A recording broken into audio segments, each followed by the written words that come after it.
Hemos adelantado en este programa de aniversario acá en CNN Tiempo, vamos a presentar a Raúl Cordero, climatólogo y además académico de la Universidad de Santiago. Claro, nos acompaña una vez más en el estudio de CNN Tiempo. Raúl, bienvenido en un programa súper especial para nosotros. Estamos cumpliendo, imagínate tú, un año de transmisión ininterrumpida de CNN Tiempo. ¿Cómo has estado? Muy bien, gracias. Raúl, queremos conversar contigo diferentes temas que por supuesto generan expectación en la ciudadanía y se ha hablado bastante, sobre todo en las últimas semanas, del fenómeno del Niño. ¿Qué debemos esperar de este fenómeno del Niño que al parecer ya es casi un hecho que va a estar presente durante esta temporada? Sí, en efecto, la semana pasada actualizó su pronóstico estacional la Agencia Oceanográfica y Atmosférica de los Estados Unidos, la NOAA, que muchos tomamos como referencia para estos pronósticos. De acuerdo a la NOAA, existe más del 60% de probabilidades de que durante el próximo trimestre se confirme el desarrollo del fenómeno del Niño, y existe más de un 80% de que igual nos acompañe en la segunda mitad de este año el fenómeno del Niño. Así que es muy probable que este año, el 2023, esté marcado por el Niño y las consecuencias que este evento cálido usualmente trae: altas temperaturas. ¿Cuáles son las consecuencias? Expliquémoslas en profundidad, Raúl, y ¿a qué sector de Chile? ¿Es el norte de nuestro país el que podría haberse afectado o la zona central también podría tener fuertes precipitaciones? Bueno, mira, la gracia del Niño es que es una oscilación climática cuyas consecuencias se sienten absolutamente en todo el planeta. En general, el Niño tiene la tendencia a empujar, sobre todo en la costa del Pacífico de toda América, las temperaturas al alza. Es el hecho de que en los últimos meses hayamos temperaturas tan altas, muy probablemente influido por el desarrollo del Niño. El hecho de que la temperatura superficial del Pacífico, lo que usualmente llamamos el Niño, esté tan alta por encima de valores típicos, ayuda a entender por qué hemos tenido hasta la fecha un año extraordinariamente cálido. Lo que va corrido desde el 1 de enero a la fecha es, lejos en la zona central, el año más cálido jamás registrado, el inicio de año más cálido jamás registrado en la zona central de Chile. Así que el Niño empuja las temperaturas al alza prácticamente en todo el planeta. Pero el Niño también tiene otro efecto muy importante en las precipitaciones. Para muchos países el Niño significa más precipitaciones. Ese es el caso de Ecuador, ese es el caso de Perú, y es usualmente, o al menos era el caso, de la zona central de Chile. Cuando se presentaba un niño muy intenso como el 97, como el 82, eso significaba fuertes lluvias en la zona central de Chile, muchas veces inundaciones feroces. Esa relación entre Niño y precipitación en la zona central ya no es tan intensa, pero aún así, en general, el Niño nos echa una mano con las lluvias. Eso significa que este año no debería ser tan seco como el anterior. Vamos a ver. ¿Y qué dice la proyección, Raúl, respecto precisamente a las lluvias, las precipitaciones? ¿Cuándo debiesen comenzar o cuándo debiesen intensificarse respecto también a la proyección que hacías recién? Bueno, mira, en lo que llevamos corrido del año llevamos 0 milímetros de precipitaciones en Santiago. Tenemos grandes déficits de precipitaciones, no solo en Santiago, sino que entre Santiago y Chillán los déficits de precipitaciones son superiores al 80%. Desde Chillán hacia el sur, los déficits de precipitaciones son algo más moderados, pero incluso en Punta Arenas los déficits de precipitaciones son cercanos al 50%. Es decir, llevamos un año súper seco. Ahora, en la zona central existe la esperanza que el Niño nos eche una mano y comiencen a repuntar las precipitaciones. El último pronóstico estacional de la Dirección Meteorológica de Chile anticipa un par de meses todavía con precipitaciones muy deficitarias, es decir, todavía nos esperan semanas, quizás meses secos. Pero todavía queda la esperanza. Para nosotros en la zona central, los 3 meses donde cae la mitad de las precipitaciones anuales son el trimestre junio, julio, agosto. Así que hasta junio todavía hay buenas posibilidades de que en esos tres meses tengamos un empujón, digamos, una mano del Niño, y que las precipitaciones durante ese trimestre se acerquen un poco más a lo que antiguamente era considerado normal. Muy difícil aventurarse a pensar que este va a ser un año lluvioso, es decir, nosotros llevamos perdiendo precipitaciones ya varias décadas. El cambio climático para nosotros en la zona central significa sequía, pero en una de esas, al menos, como te decía, lo que esperamos es que si no sea el año lluvioso, al menos no sea tan seco como los últimos tres. Los últimos 3 han sido extraordinariamente secos. 4 en toda la zona central. Así que bueno, esperemos que este no sea el caso. Vamos a ver cómo nos va. Ojalá venga con más lluvia. Sí, ese tema es importante porque mucha gente asocia el fenómeno del Niño con aluviones, con las imágenes que, por ejemplo, veíamos en Perú con el ciclón Yaku. ¿Eso se descarta que ocurra acá en nuestro país? No, no se puede descartar en lo absoluto. De hecho, tú haces bien en notar que una combinación de altas temperaturas, eso el Niño siempre lo provoca, ya lo está provocando. Con precipitaciones, en el invierno si tenemos precipitaciones con temperaturas relativamente altas, el riesgo de aluvión es mayor, porque vamos a tener precipitaciones líquidas y no nieve. Así que sí, existe un riesgo mayor este año que los años previos de aluviones. Eso no significa que se van a producir, pero existe un riesgo mayor este año de que ese tipo de problemas se presenten. Ahora, que se presente con la magnitud que hemos observado en Perú o en Ecuador, no, las lluvias de ese estilo no son, hace mucho tiempo que no tenemos lluvias de ese estilo. En Ecuador y en Perú, sobre todo en la zona del Golfo de Guayaquil, las últimas tormentas que han tenido en los últimos 2 meses son del orden de 200 milímetros en una noche. 200 milímetros es lo que cae en los últimos años en Santiago durante todo un año. A ellos les cae toda esa lluvia en una noche. Entonces las inundaciones que hemos visto en televisión en Ecuador y Perú son asociadas a tormentas que nosotros, para bien o para mal, no vamos a recibir. Ahora, en el pasado, por ejemplo, seguramente todos los que tienen edad de mediana edad recuerdan esas imágenes icónicas de este auto cayendo al lecho de un correntoso río Mapocho. Eso fue en el año 82, en el año 97, ahí tuvimos niños muy intensos y en esa época, cuando tenías el Niño, seguro íbamos a tener lluvias muy por encima de valores típicos en la zona central de Chile. Hoy, desgraciadamente, esa correlación, que antes era muy fuerte, es mucho menos intensa. Entonces no podemos asegurar que vamos a tener siquiera un año lluvioso. Mucho menos podemos asegurar que vamos a tener peligro de aluviones.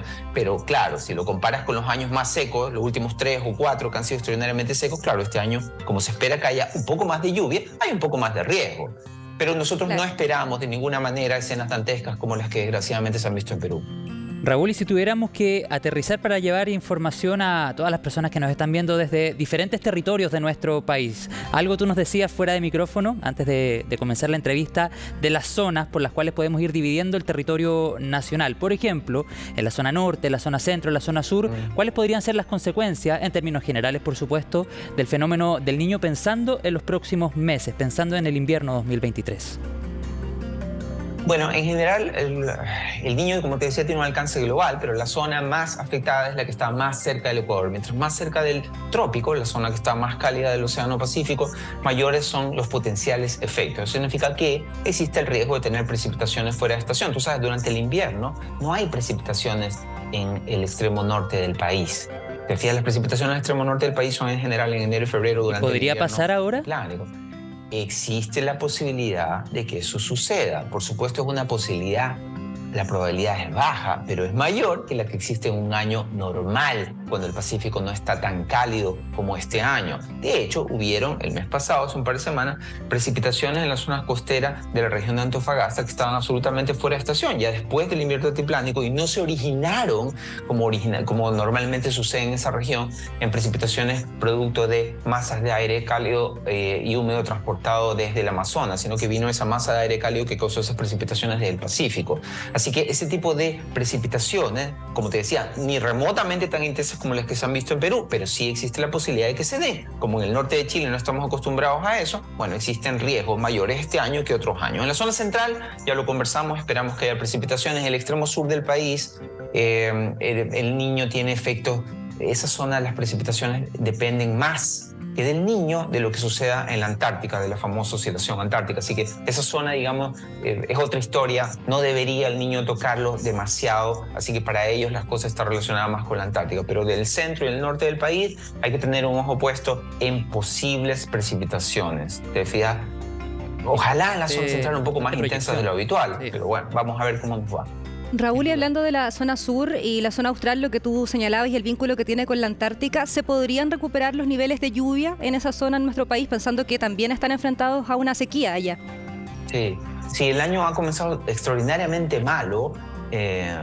para buena parte del sur del país. Los déficits de precipitaciones hasta Chillán, lo conversamos, son de 80% actualmente, pero después se moderan un poco, pero siguen siendo altos, en algunos casos superiores o cercanos al 50%. Vamos a ver, el año está recién comenzando, esperemos que se recuperen las precipitaciones. Como te decía, en ese caso particular, ellos dependen mucho de lo que suceda con la oscilación antártica. La oscilación antártica depende a su vez de la intensidad de los vientos en torno al continente blanco.